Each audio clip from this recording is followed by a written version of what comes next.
Start करते हैं। देखो लास्ट क्लास हम लोग टाइप ऑफ सॉलिड्स खत्म कर चुके हैं। आज हम लोग नेक्स्ट स्टार्ट करेंगे अपना क्रिस्टलिटीज के बारे में। क्रिस्टलिटीज क्या है और बड़ा होता है। जैसे आप देखो नंबर ऑफ सॉलिड्स आप लोग चेक कर रहे हैं। जैसे नंबर ऑफ सॉलिड अपने पास है, आपने बड़ी बड़ी बिल्डिंग चेक करो, सारी सॉलिड्स हैं। तो आप एक रूम की हम लोग बात करें, पूरी बिल्डिंग की बात करें, तो ऐसे आपके क्या हो रहे हैं, पार्टिकल जुड़ते जा रहे हैं। जो आप कॉन्स्टिट्यूएंट पार्टिकल्स की बात कर रहे हो, एटम, मॉलिक्यूल्स एंड आयंस, वो क्या होते जा रहे हैं, जुड़ते जा रहे हैं और आपकी पार्टिकल स्ट्रक्चर दे रहे हैं। क्या दे रहे हैं, पार्टिकल स्ट्रक्चर। तो यहाँ पे हम लोग ड्रम यूज करते हैं क्रिस्टलिटीज।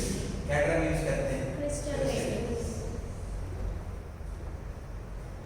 और इसी को हम लोग कहते हैं स्पेसिलिटीज। क्रिस्टलिटीज और स्पेसिलिटीज का मतलब क्या है, regular 3D arrangement of constant particle. क्या मतलब है, regular 3D arrangement of constant particle किसमें, in the space is called crystal lattice. जैसे आप बिल्डिंग की बात करते हो तो क्रिस्टल लैटिस में जैसे आपके पास क्या है, ये पूरी बिल्डिंग तो रेगुलर अरेंजमेंट है, इस साइड भी है, इस साइड भी है, चारों तरफ है। तो आपके क्या है, रेगुलर अरेंजमेंट है 3D में, तो आप लोग क्या नाम देंगे, क्रिस्टल लैटिस। अब इस क्रिस्टल लैटिस में स्मॉलेस्ट यूनिट आप देखते हो। क्रिस्टल लैटिस में जैसे में स्मॉलेस्ट यूनिट क्या होगी, एक रूम, पूरी बिल्डिंग का स्मॉलेस्ट रूम क्या होगा, एक रूम। और उस रूम को आप क्या नाम दे देते हो, यूनिट्स। क्या नाम दे देता हूँ, यूनिट्स। आपने कहा कि क्रिस्टल लैटिस क्या आपका रेगुलर अरेंजमेंट है कांस्टेंट पार्टिकल का 3D स्पेस में, तो आपने नाम दिया क्रिस्टल लैटिस। और क्रिस्टल लैटिस का एक स्मॉलेस्ट पार्ट जो रिपीट हो रहा है अगेन एंड अगेन, उसको आपने नाम दे दिया क्या, यूनिट सेल। क्या बात कर रहा हूँ, यूनिट सेल। अब देखो आपके पास कुछ पॉइंट्स हैं, जैसे मैंने कहा कि ये पॉइंट है, ये पॉइंट है, ये पॉइंट है, ये पॉइंट है, और मैं हर पॉइंट को कांस्टेंट पार्टिकल्स बोल रहा हूँ। क्या बोल रहा हूँ, कांस्टेंट। यदि मैं इन पॉइंट्स को कनेक्ट करता हूँ किसी इमेजिनरी लाइन से, इमेजिनरी लाइन अपनी सॉलिड लाइन ले रहे हैं, मैंने कहा कि आपके पास कुछ पॉइंट्स थे और उन पॉइंट्स को मैंने कनेक्ट किया किसी इमेजिनरी लाइन से, तो आपकी कुछ शेप आ गई। क्या कुछ शेप, और वहां पे जो पॉइंट्स होते हैं, इन पॉइंट्स को आप कुछ नाम देते हो, इन पॉइंट्स को हम लोग क्या देते हैं, क्या लैटिस पॉइंट। क्या नाम दिया जाता है, लैटिस पॉइंट। मतलब हर लैटिस पॉइंट आपका एक कांस्टेंट पार्टिकल को रिप्रेजेंट करता है। हर लैटिस पॉइंट आपको किससे रिप्रेजेंट कर रहा है, कांस्टेंट पार्टिकल। दो तीन चीजें हैं, लैटिस पॉइंट क्या है, आपके कांस्टेंट पार्टिकल्स है, और यूनिट सेल क्या है, स्मॉलेस्ट पोर्शन है किसी भी क्रिस्टल लैटिस का जो रिपीट होता है अगेन एंड अगेन। और क्रिस्टल लैटिस क्या है, जो रेगुलर 3D अरेंजमेंट है किसका, कांस्टेंट पार्टिकल्स का स्पेस के अंदर, उसको हम लोग कह लेते हैं क्या, क्रिस्टल लैटिस। इसलिए इसको स्पेस लैटिस भी कहा जाता है क्योंकि हम लोग स्पेस में डील करते हैं। क्लियर। तो स्मॉलेस्ट जो सिंपलेस्ट केस हम लोग डील करते हैं अपने पास यहाँ पे, जो हम लोग डील करते हैं यहाँ पे क्रिस्टल लैटिस में, या यूनिट सेल जो आप लोग डील करोगे, जो सिंपलेस्ट यूनिट सेल आप लोग डील करते हैं वो आपका आता है क्यूबिक। कौन सा आता है, क्यूबिक। अगर इसमें दो तीन पैरामीटर मैं एक बार वो बता देता हूँ, फिर हम लोग आगे डील करेंगे। जैसे आप क्यूबिक यूनिट सेल बनाओ, जैसे मैं क्यूब बना रहा हूँ, अपने पास क्यूब, ये अपने पास जैसे क्यूब है, क्या ये क्यूब। अब यहाँ पे आप एक्सिस डिसाइड करो, जैसे मान लो मैं इसको एक्स एक्सिस मान रहा हूँ, इसको वाई एक्सिस मान रहा हूँ, और इसको जेड, जो इसको वाई मान रही है जेड मान। क्लियर। सिर्फ मेरे पास क्या है, एक्सिस है, एक्स एक्सिस, वाई एक्सिस और जेड एक्सिस। और जितनी भी लेंथ आपकी यहाँ से यहाँ तक लेंथ की बात कर रहा हूँ, सर ये लेंथ की बात कर रहा हूँ, इस लेंथ की बात कर रहा हूँ, सबको मैं एक बोल रहा हूँ क्योंकि सारी लेंथ इक्वल होगी, सारी लेंथ क्या होगी, इक्वल। ऐसे कुछ सिस्टम होगा। यदि मैं कहूँ कि मान लो अपने पास ये ए है, जैसे क्यूबिक की बात कर रहा हूँ तो सब इक्वल है, बट मैं आपको जनरल केस मुझे नहीं बताया, तो यहाँ पे मैं इसको बोल रहा हूँ क्या, ए, इसको बोल रहा हूँ बी, और इसको क्या बोल रहा हूँ, सी। एक्सिस के ए बी सी, और इनके बीच में कुछ एंगल भी होगा, यहाँ से यहाँ पे कुछ एंगल होगा, यहाँ से यहाँ पे कुछ एंगल होगा, यहाँ से यहाँ पे कुछ एंगल होगा, तो आपको कुछ ना कुछ एंगल भी दिखेगा।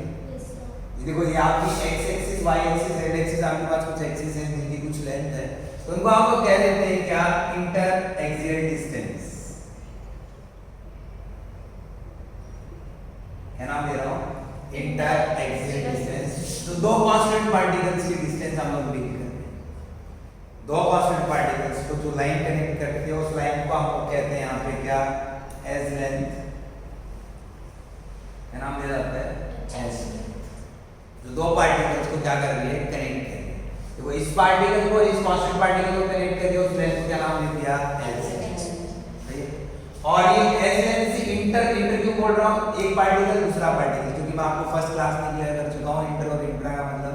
तो दो पार्टिकल है और दो पार्टिकल के बीच की डिस्टेंस की बात कर रहा हूँ, इसलिए मैंने यूज किया इंटर एक्सियल डिस्टेंस, जो कि आपको क्या है, ए बी और सी।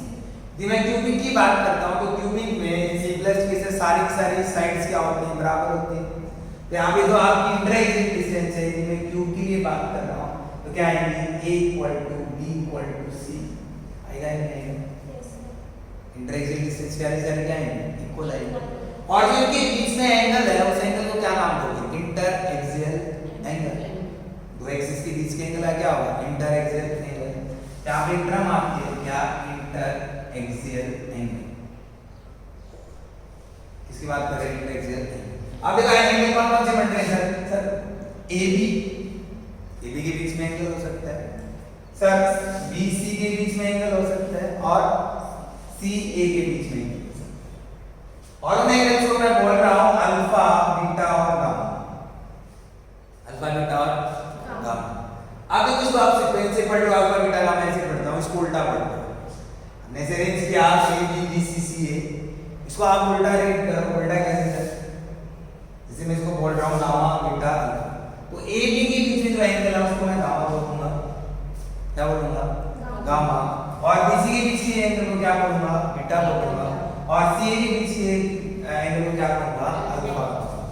क्या कहूंगा, अल्फा। तो अपने पास एंगल है अल्फा, बीटा और गामा। ध्यान रखना है कि AB के बीच का एंगल क्या होता है, गामा। BC के बीच का क्या होता है, बीटा। और CA के बीच का क्या होता है, अल्फा। आपको ऐसे आता है अल्फा, बीटा, गामा, आपको AB BC CA बताता और उसका उल्टा करके तो आपको सारे एंगल। तो A और B के बीच, A और B के बीच का एंगल क्या है, गामा। B और C के बीच का, और C और A के बीच का, ऐसे अपने पास कुछ क्या आगे, इंटर एक्सियल एंगल्स आ गए। क्लियर। उसके बाद आगे हम लोग यूनिट सेल, जैसे जो आप लोग क्रिस्टल लेटिस डील करते हो तो टोटल पॉसिबल क्रिस्टल लेटिस हम लोग पढ़ते हैं कितने, 40। Total number of crystal lettuce कितने होते हैं, 40। उसके बाद यूनिट सेल क्या है, तो टोटल नंबर ऑफ जो क्रिस्टल लेटिस है, पॉसिबल क्रिस्टल लेटिस, वो इक्वल टू कितना भी 40। तो आप मेंशन कर दो कि total number of crystal lettuce जो आप लोग डील करते हो पॉसिबल, वो हम लोग पढ़ते हैं कितने, 40। और जिनको आप लोग कहते हो ब्रेविस लेटिस, क्या कहते जाते हैं,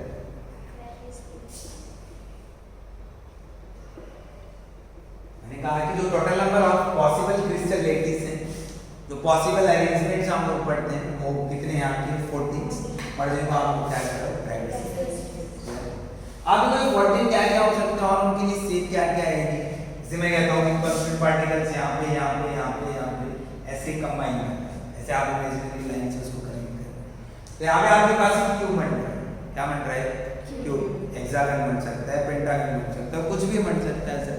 तो उनको देख के आप कुछ क्या आते हैं, क्रिस्टल लेटिस बनते हैं। क्या बनते हैं, क्रिस्टल लेटिस। जैसे 14 है, 14 जैसे कैसे बनते हैं समझते हैं। जैसे अपने पास आएगा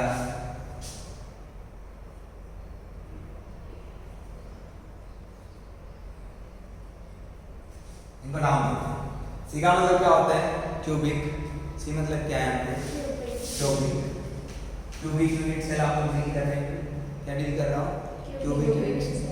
फिर उसके बाद क्या आएगा, ट्राइगोनल। क्या आता है, ट्राइगोनल। फिर क्या आएगा, ऑर्थोरोम्बिक।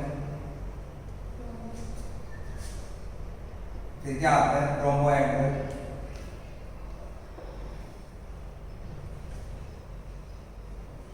फिर क्या आता है, हेक्सागोनल। फिर क्या आता है, मोनोक्लिनिक। और फिर क्या आता है, ट्राइक्लिनिक।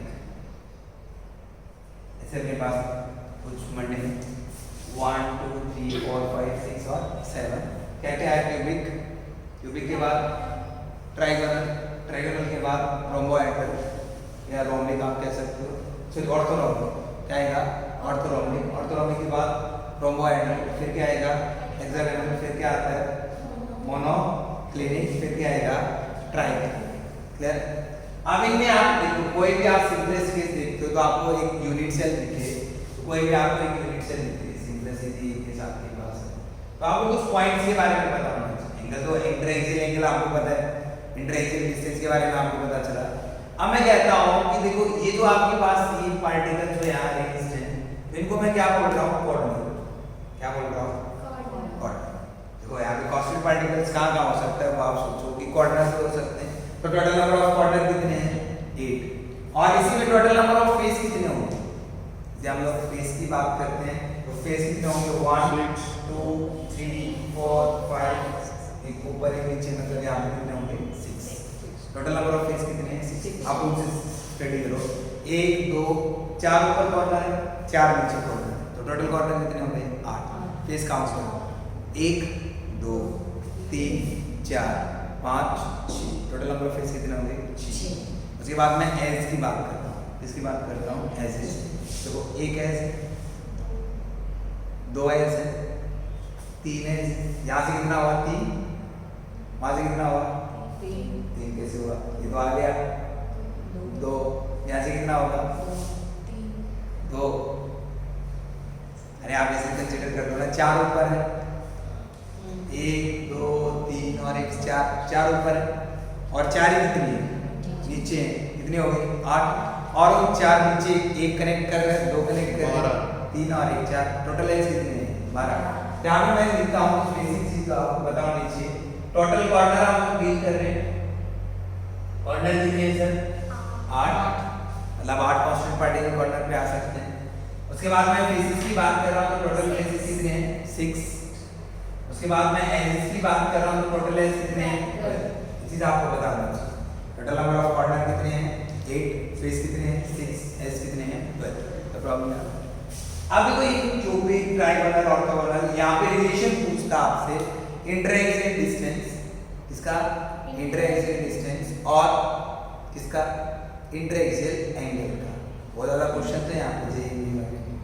देखो इसको पहले तो आप ये कोई सीक्वेंस याद रखना है, जैसे बहुत सारे इसको पढ़ाते हैं क्यूट मदर टाइप, ठीक है, तो क्यूट मदर से याद रख लो, बट वहाँ पे आपकी इंटरएक्सियल डिस्टेंस मैच नहीं है। अरे वैसे लिखना है, ये बीच में आ जाता है, सही। यहाँ पे जो आ जाता है क्यूट मदर, क्या आएगा, cubic, monoclinic, orthogonal, trigonal, hexagonal और रोम्बोइडल, ऐसे कुछ आ रहा है। बट यहाँ पे हम लोग इसको ऐसे डील नहीं करते, आप किसी का भी नाम लो, जैसे मैं कह रहा हूँ आपको, मैं चेतन लेता हूँ, क्या चेतन, और जैसे पूरा नाम चेतन, तू किसी का भी नाम बोल सकते हो आप, किसी का भी चेतना बोल सकते हो, चेतन बोल सकते हो, जो फर्क नहीं पड़ता, चेतन, तू, और इसका नाम बोलिए, हिमांशी, चेतना, तू और हिमांशी, महा कपूरी।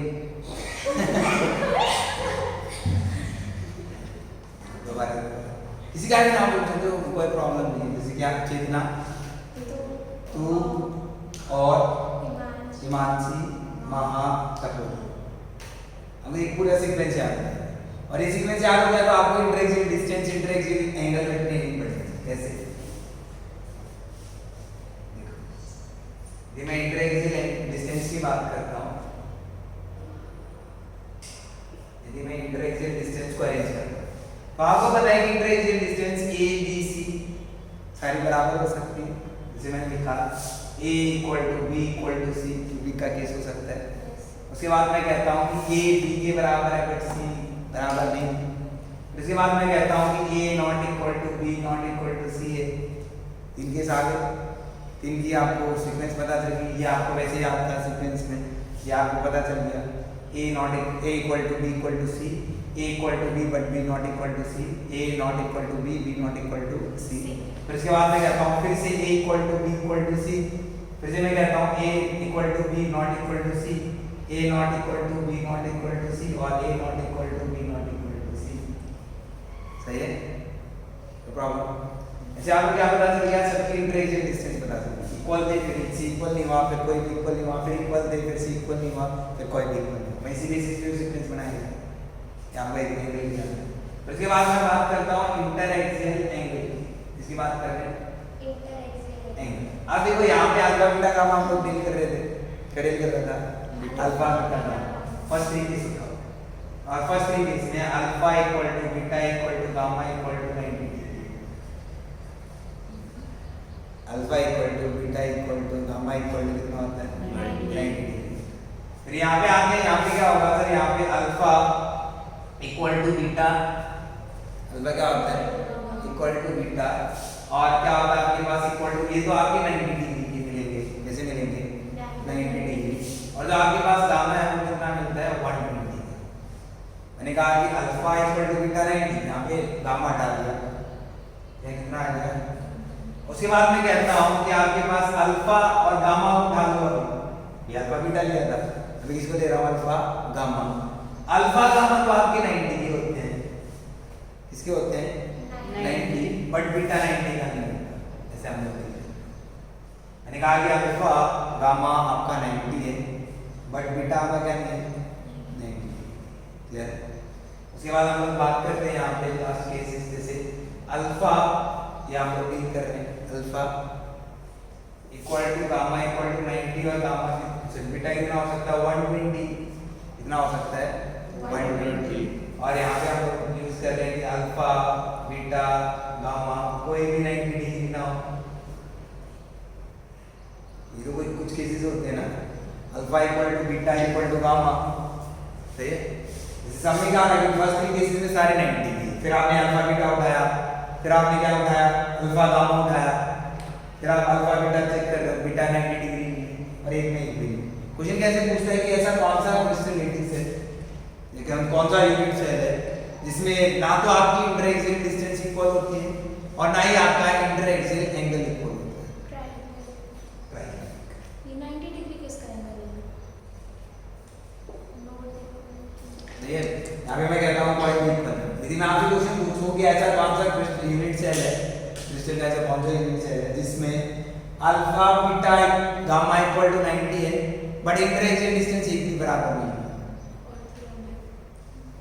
ऐसा कौन सा यूनिट सेल आपके पास है जिसमें a equal to b but c equal नहीं होता, बट अल्फा बीटा गामा 90 होते हैं? ये भी क्वेश्चन है। ऐसा कौन सा आपके पास यूनिट सेल है जिसमें a equal to b not equal to c है, बट अल्फा गामा 90 है, बीटा 90 नहीं है?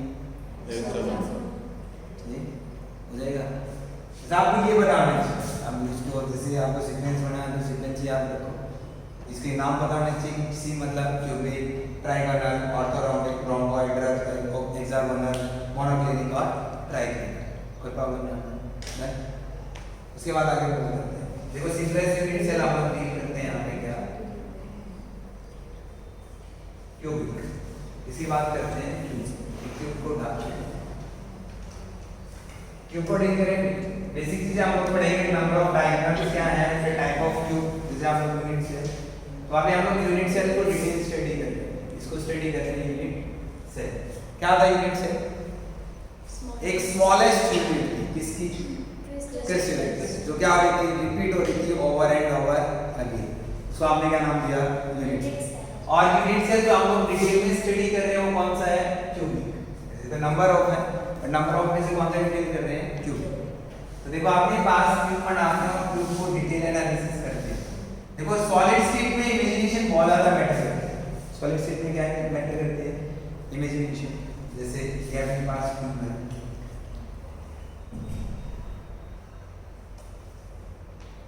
कॉर्नर बोलो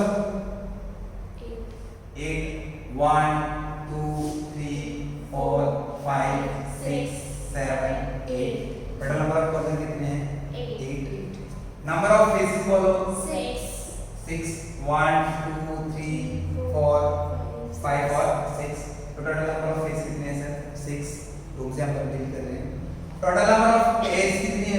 एज बोलो 12। कैसे? 1 2 3 4 4 ऊपर 1 2 3 1 2 3 और 4 नीचे 5 6 7 और 8। जैसे तो जा रहा है 4 ऊपर है 4 नीचे हैं और 4 को क्या कर रही है? कनेक्ट कर रही है। क्लियर? तो टोटल एज कितनी होगी? 12। तो प्रॉब्लम नहीं है। अब मैं डायगोनल्स की बात कर रहा हूँ, इसकी बात कर रहा हूँ। कितने टाइप के डायगोनल? कितने टाइप के डायग्राम्स हैं? फेस पे भी हो सकते हैं फेस पे भी और एक बॉडी पे भी हो सकता है। बॉडी पे भी मतलब क्रॉस में तो तो मैं कहता हूँ कि यहाँ से यहाँ तक भी एक डायग्राम बन सकता है और वहाँ से जैसे इस पॉइंट से लेके इस पॉइंट तक भी एक डायग्राम बन सकता है, या फिर आप इस पॉइंट से आपका एक फेस है वहाँ से वहाँ तक इसको कनेक्ट कर रहे हैं, आपका डायग्राम बन सकता है। तो दो टाइप के डायग्राम अपने पास आते हैं। कैसे? सर एक तो आपके पास ये फेस है, ये कांस्टेंट पार्टिकल, ये कांस्टेंट पार्टिकल, ये कांस्टेंट पार्टिकल, ये कांस्टेंट पार्टिकल है, और इन दोनों के बीच में एक डायग्राम है। बॉडी कहाँ होगा? फेस है तो फेस डायग्राम होगा। यहाँ पे आप डायग्राम पढ़ रहे हो और डायग्राम यदि आप चेक करो तो दो टाइप के डायग्राम अपने पास आ रहे हैं सर। कौन कौन सा? एक तो फेस पे बन रहा है, तो यहाँ पे जो एक फेस है आपका, इस फेस पे एक डायग्राम बन रहा है जिसको मैं नाम दे रहा हूँ यहाँ पे क्या? Phase diagram. तो प्रॉब्लम क्या नाम दिया गया आपको? Phase diagram. ऐसे ही यदि मैं इसको दोबारा तो ये आपका फेस डायग्राम है। यहाँ पे भी आपके पास कॉन्स्टिट्यूएंट पार्टिकल्स एक क्यूब बनाते हैं। जैसे ये कांस्टेंट पार्टिकल है, ये कांस्टेंट पार्टिकल है, ठीक है? मैं इसको कनेक्ट करता हूँ, इसको क्या कर रहा हूँ? कनेक्ट। क्या कोई फेस पे है या अलग बॉडी से? Body body. तो इस डायग्राम का नाम देते आता है क्या? Body diagram. क्या देते आता है? Body diagram. अब आपसे क्वेश्चन पूछूं, नंबर ऑफ फेस डायग्राम्स कितने बन सकते हैं? नंबर ऑफ बॉडी डायग्राम्स कितने बन सकते हैं? तो नंबर ऑफ फेस डायग्राम, थोड़ा सा मैथमेटिक्स यूज करते हैं। नंबर ऑफ फेस कितने हैं? 6 अभी आपने पढ़ा नंबर ऑफ फेस 6, और एक फेस से नंबर ऑफ डायग्राम कितने बन सकते हैं? 2। तो 6 से कितने बने? 12 12। यहाँ पे मैं नंबर ऑफ फेस डायग्राम्स की बात करता हूँ तो कितना आया? एक फेस पे दो डायग्राम बनते हैं। टोटल नंबर ऑफ फेसेस है 6, कितना आया? 12। कितना आया? 12। सही है। बॉडी डायग्राम बनाने कितने बन सकते हैं? कितने? 2 कैसे? 4 1 2 और 3 और 1 4। तो टोटल नंबर ऑफ डायग्राम कितने हो सकते हैं बॉडी? यहाँ पे बॉडी डायग्राम तो आपने बन सकते हैं, वो कितने बन सकते हैं? देखो इसमें रिप्रेजेंट आप कर सकते हो सर। यस एक यहाँ से यहाँ तक एक तो ये बन गया, ये फेस है, ये होगा नहीं, ये यहाँ से यहाँ तक ये हो गया 2, एक पीछे वाले पॉइंट से सर एक यहाँ से 1 और 1 2 और 1 3 और एक यहाँ से यहाँ तक कितना? 4। टोटल बॉडी डायग्राम्स कितने बने? 4। तो प्रॉब्लम अब देखो यहाँ पे दिए मैं कांस्टेंट पार्टिकल्स को थोड़ा सा अरेंज करूँ, और आपको पता है कि कोई भी पार्टिकल ऐसे टच में होते हैं। एक ही कांस्टेंट पार्टिकल है, दूसरा कांस्टेंट पार्टिकल है, यहाँ से आपकी बहुत सारी चीजें रिलेट करें, बेसिक चीज है, फिर आपको पता होनी चाहिए। यहाँ पे मैं बात करता हूँ कि ये सेंटर इस एटम का, ये सेंटर इस एटम का है, और दोनों ऐसे कनेक्टेड है, और जिसको आपने नाम दिया क्या? ए एज लेंथ, क्या नाम दिया आपने? एज लेंथ, और जिसको मैं बोल रहा हूँ ए, और क्योंकि इसमें सारी एज लेंथ क्या होंगी? इक्वल होंगी। अब इस एक एटम की यहाँ से मैं यहाँ तक की रेडियस क्या कहलाएगी? रेडियस। क्या बोल रहा हूँ? रेडियस। तो यहाँ पे एक ही वैल्यू किसके बराबर आ रहा है? 2r। यानी एज लेंथ और रेडियस को मैं रिलेट कर सकता हूँ। मैं फेस डायग्राम्स में बात करता हूँ, इसमें बात करता हूँ स्पेस। बॉडी डायग्राम को हम लोग आगे डिराइव करेंगे। क्लियर? यदि मैं फेस की बात करता हूँ तो आप देखो फेस में एक कांस्टेंट पार्टिकल है सर, दूसरा कांस्टेंट पार्टिकल है, फिर आपके पास क्या है? तीसरा कांस्टेंट पार्टिकल है। एक फेस में 3 कांस्टेंट पार्टिकल ऐसे है।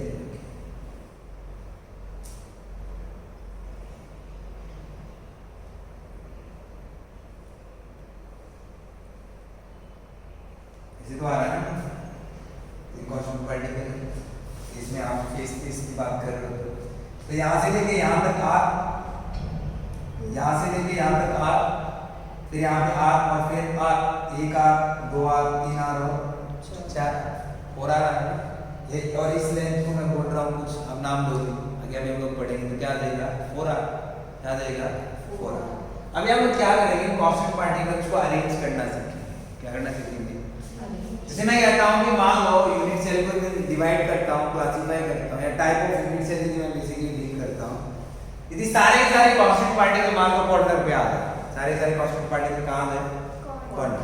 से हम डील करो एक केस लेते हैं टाइप ऑफ यूनिट सेल का, और वहां हम लोग सब रिलेशन निकाल देंगे।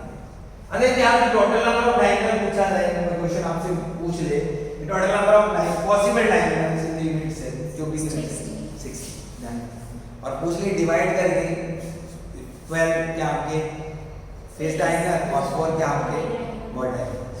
अब यहाँ पे टाइप की बात करते हैं तो type of unit cell first हम लोग पढ़ते हैं सिंपल यूनिट सेल, इसकी बात कर रहे हैं सिंपल यूनिट सेल, और इसको आप प्रिमिटिव यूनिट सेल लिखेंगे,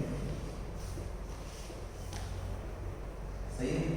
और सिंपल यूनिट सेल कौन सा सेल है सर? जैसे मैं सिंपल की बात कर रहा हूं जिसमें कांस्टीट्यूएंट पार्टिकल सिर्फ कहां प्रेजेंट हो? कॉर्नर पर। मैंने कहा कि जो कांस्टीट्यूएंट पार्टिकल्स हैं प्रेजेंट ओनली एंड ओनली कहां पे? कॉर्नर पर। जैसे एक कांस्टीट्यूएंट पार्टिकल 2 3 4 5 6 7 और 8 this are constituent particle present only and only इसमें कॉर्नर पे, उसको आप कहोगे सिंपल यूनिट सेल। क्या नाम है? सिंपल और प्रिमिटिव सबसे पहले बता। क्लियर? अब देखो मुझे इस कांस्टेंट पार्टिकल का मान लो ऐसे इसके सराउंडिंग में नंबर ऑफ यूनिट सेल होंगे ना, क्या होंगे? Number of unit cell. तो इस एक कांस्टेंट पार्टिकल, ये कांस्टेंट पार्टिकल में जो आप बात कर रहे हो, इस एक यूनिट सेल में कितना कंट्रीब्यूशन है? मैं इस एक कांस्टेंट पार्टिकल की बात करूं कितना होगा? 1/8 कैसे है? 11 क्लास में पढ़ा। जैसे ये बॉक्स ना सर, कैसे समझा? ये रहा बॉक्स बॉक्स है। अच्छा देखो यहाँ ये चीज है, मान लो एक यूनिट सेल एक यूनिट सेल एक unit cell total unit cell कितनी है? 4 यूनिट सेल। और मैं कहता हूँ कि कांस्टेंट पार्टिकल को मैंने यहाँ पर कर दिया कॉर्नर पे, कर दिया है। मैंने कहा कि आपके पास एक यूनिट सेल, दूसरा unit cell, third unit cell और फोर्थ यूनिट सेल है। तो मैंने क्या किया? कांस्टेंट पार्टिकल को यहाँ पे किससे पुट कर दिया? कॉर्नर पे पुट कर दिया। अब मैं इस यूनिट सेल में इसका कंट्रीब्यूशन निकालना चाहता हूँ, इस कांस्टेंट पार्टिकल 1/4। हमें कहते हैं कि नीचे है, इसके ऊपर भी तो रीडिंग हो सकती है, इसके ऊपर एक ठीक इसके ऊपर एक यूनिट सेल आ सकता है, इसके ठीक ऊपर एक यूनिट सेल आ सकता है, इसके ठीक ऊपर यूनिट सेल आ सकते हैं, ठीक इसके ऊपर यूनिट सेल आ सकते हैं। तो total number of unit cell इस कांस्टेंट पार्टिकल को सराउंड कर रहे हैं कितने? 8। कितने हैं? 8। और एक यूनिट सेल कितने हैं? लेकिन उसका कंट्रीब्यूशन निकालना पार्टिकल का 1/8 ये तो है। 4 नीचे सराउंड कर रहे हैं, 4 ऊपर सराउंड करेंगे, तो एक यूनिट सेल में कंट्रीब्यूशन कितना है? 1/8। यहाँ मैं कहता हूँ कि इस यूनिट सेल में जो आप क्वांटम की बात कर रहे हो तो 8 यूनिट सेल से सराउंडेड है। कितने यूनिट सेल से सराउंडेड है? 8। तो इस कांस्टेंट पार्टिकल का यदि इस यूनिट सेल में कंट्रीब्यूशन निकालते हैं, क्या निकालते हैं? कंट्रीब्यूशन निकालते हैं। तो वहाँ पे कंट्रीब्यूशन आएगा सर 1/8 1/8 1/8 1/8 1/8 और क्या आएगा? 1/8 1/8 और क्या आता है? 1/8। समझ आ रहा है? ऐसे क्यों? हमने कहा कि जो टोटल नंबर ऑफ यार कांस्टेंट पार्टिकल की बात कर रहे हो वो ऐसे 4 यूनिट सेल से नीचे और 4 यूनिट सेल से क्या ऊपर क्या होगा? सराउंडिंग होगा। आपको सराउंडिंग देंगे, यहाँ पे कंट्रीब्यूशन आप निकाल रहे हो पार्टिकल का।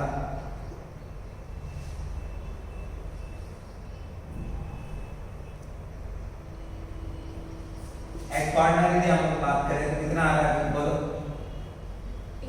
1/8। सही। और टोटल नंबर ऑफ कॉर्नर कितने हैं? 8। टोटल नंबर ऑफ कॉर्नर कितने हैं? 8। तो यहाँ से मैं इफेक्टिव नंबर ऑफ पार्टिकल निकाल रहा हूँ। क्या निकाल रहा हूँ? Effective number of particles. ये एटम से आप बात कर रहे हो, बेसिकली मैं एटम ले रहा हूँ 8 से। तो इफेक्टिव नंबर ऑफ एटम जिसको मैं कह रहा हूँ जेल, वो मुझे निकालना है। तो इफेक्टिव नंबर ऑफ एटम्स कितने होंगे सर? मान लो एक कांस्टेंट पार्टिकल में एक कॉर्नर पे कंट्रीब्यूशन है उस पार्टिकल का 1/8 क्योंकि वो 8 से सराउंडेड है। कितना कंट्रीब्यूशन है? 1/8। और टोटल नंबर ऑफ कॉर्नर कितने हैं? 8। तो सबका निकालूंगा तो 1/8 plus 1/8 plus 1/8 plus 1/8 plus 1/8 plus 1/8 plus 1/8 plus 1/8 कितने होंगे? 8/8 सही? ऐसे तो है। मैं एलसीएम लेता हूँ तो क्या आएगा 8 और ऊपर 8, तो कंट्रीब्यूशन कितना है, मतलब जो इफेक्टिव नंबर ऑफ एटम एक यूनिट सेल के कितने हैं, एक। सबका जोड़ दिया क्योंकि एक क्वार्टर पे कंट्रीब्यूशन 1/8, तो टोटल क्वार्टर आपके 8, ऐसे बढ़ाते जाते हैं कि 1/8 into 8 कर दो, सीधा आंसर आ रहा है यार। तो जो total number of effective atoms हैं इस यूनिट सेल में क्वार्टर के, वो आएगा सर कितना, 1, सिर्फ एक ही एटम कितने होंगे, 1। तो प्रॉब्लम अब देखो यदि मैं यहाँ पे रिलेशन निकालता हूँ एस लेंथ और रेडियस के बीच, क्या निकालते हैं, रिलेशन निकालते हैं किस किस के बीच में, बिटवीन एस लेंथ और रेडियस। रेडियस को मैं बोल रहा हूँ आर, एस लेंथ को बोल रहा हूँ ए, या आपके पास ए ऐसे। अब मैंने कहा कि जो कांस्टेंट पार्टिकल हम लोग कॉर्नर की बात करते हैं सर, कॉर्नर पे जो हम लोग डील करते हैं, एक कॉर्नर पे कांस्टेंट पार्टिकल ये, दूसरे कॉर्नर पे कांस्टेंट पार्टिकल ये, ऐसी कंडीशन तो है, एक कांस्टेंट पार्टिकल दूसरा कांस्टेंट पार्टिकल दोनों टच में है, दोनों क्या है, ये डिस्टेंस आपने कही सर यहाँ से यहाँ पे क्या, ए, यहाँ पे आ रहा है, यहाँ पे आ रहा है, तो एक ही वैल्यू क्या आएगी, ए इज इक्वल टू क्या है सर, आपका रिलेशन एस लेंथ और रेडियस के बीच का, एस लेंथ और रेडियस के बीच का, कोई प्रॉब्लम नहीं है। यदि मैं नियरेस्ट नेबर निकालूं, क्या निकालूं, नियरेस्ट नेबर, इस एटम का नियरेस्ट नेबर तो ये, या इस एटम के नियरेस्ट नेबर पे यही होगा, सही है। तो यहाँ पे जो रेडियस है, यदि मैं इस एटम का नियरेस्ट नेबर निकाल रहा हूँ, तो यहाँ से यहाँ दो तो आएंगे, इस एटम के कंट्रीब्यूशन में जो निकाल, एक आर इसका होगा, एक आर इसका होगा, तो क्या आ जाएगा 2r, तो भी क्या है 2r। तो वहाँ पे हम लोग basically radius is equal to क्या लिख सकता हूँ, d/2, डायमीटर का आप होता है ना, और आज डी निकालना है तो डी क्या आ जाएगा 2r, तो आ रहा है नियरेस्ट नेबर 2r ही तो आ रहे हैं, तो आप r की जगह क्या रख सकते हो, d/2, तो आपकी नियरेस्ट नेबर डिस्टेंस आ जाएगी, ठीक है, आपकी नियरेस्ट नेबर डिस्टेंस, तो क्या आएगा a is equal to 2 into d/2, इसके बराबर है a is equal to d, जो आपका टाइम वो मेंशन करके देता है, कैलकुलेट नियरेस्ट नेबर डिस्टेंस और एस लेंथ दे देता है, तो a इज इक्वल टू किसके बराबर है, d के बराबर, जो एस लेंथ होगी वही क्या होगी, नियरेस्ट नेबर डिस्टेंस, मेंशन कर देना d क्या आपकी नियरेस्ट नेबर डिस्टेंस। क्लियर है, आगे बढ़े, सिंपल यूनिट से क्लियर है। उसके बाद हम लोग बात कर रहे हैं किसकी भी, किसकी बात कर रहे हैं, बीसीसी की बात कर रहे हैं, बीसीसी से पहले एफसीसी, फेस सेंस। अब मैं कहता हूँ कि अभी तक हम लोग सिंपल केस डील कर रहे थे, अभी हम लोग डील करते हैं कि मान लो कॉन्स्टिट्यूएंट पार्टिकल कॉर्नर पे तो बड़ा ही बड़ा है, कॉर्नर के साथ साथ सेंटर ऑफ ईच फेस भी है, मैंने कहा कि centre of each face, total number of face पे 6। ये मैं बात करता हूँ कि कॉन्स्टिट्यूएंट पार्टिकल सर, नेक्स्ट हम लोग डील करते हैं, जैसे अपने पास एक यूनिट सेल था ऐसे करके, और यहाँ पे आप कांस्टेंट पार्टिकल की बात करेंगे सर, कॉर्नर पे तो है ही है, इस पे भी कॉर्नर पे तो है ही है, और कॉर्नर के साथ साथ कांस्टेंट पार्टिकल कहाँ भी प्रेजेंट है, सेंटर ऑफ ईच फेस। तो एक फेस पे यहाँ कांस्टेंट पार्टिकल पड़ा है, एक फेस पे कांस्टेंट पार्टिकल यहाँ पड़ा है, एक फेस पे यहाँ पड़ा है, यहाँ पे 4 और एक ऊपर और एक नीचे, तो टोटल फेस 6 है। इस टाइप का आपके पास यूनिट सेल, और इस टाइप के यूनिट सेल को हम लोग कहते हैं क्या, फेस सेंटर यूनिट सेल। समझ आ रहा है इसको, फेस सेंटर क्या कहते हैं, उसको हम लोग कहेंगे एफसीसी। क्लियर है, क्योंकि आप कह रहे हैं कांस्टेंट पार्टिकल कॉर्नर के साथ साथ फेस पे भी प्रेजेंट है, उसको क्या नाम दिया गया, फेस सेंटर। और कॉर्नर का कंट्रीब्यूशन अभी आपने निकाला था, कॉर्नर पे नंबर ऑफ एटम का, एक एटम का कंट्रीब्यूशन 1/8 है सर, कितना था, 1/8, समझ आ रहा है 1/8, yes sir, कॉर्नर पे कंट्रीब्यूशन 1/8 है। यदि मैं फेस का कंट्रीब्यूशन करूं, देखिए अपने पास एक फेस, ये दीवार अपने पास एक फेस है, यदि मैं एक बड़ा सा कांस्टेंट पार्टिकल यहाँ बीच में रखता हूँ, कुछ वॉल आपने ईंटें हटाई और उसमें एक बड़ा सा आपने सर्कल लिया और उसको रख दिया, तो एक हार्ड स्फीयर आपने लिया और उसको बीच में रख दिया उन ईंटों की जगह। अब आप सोचो, जो ये आप बड़ा सा आप स्फीयर ले रहे हो, वो इस रूम में भी कंट्रीब्यूट कर रहा होगा, और इसी अगले रूम में भी क्या कर रहा होगा, कंट्रीब्यूट कर रहा होगा। तो एक रूम में इसका कंट्रीब्यूशन कितना है, 1/8। यदि मैं फेस का कंट्रीब्यूशन निकालूं, कांस्टेंट पार्टिकल का कंट्रीब्यूशन निकालने इसमें एट फेस,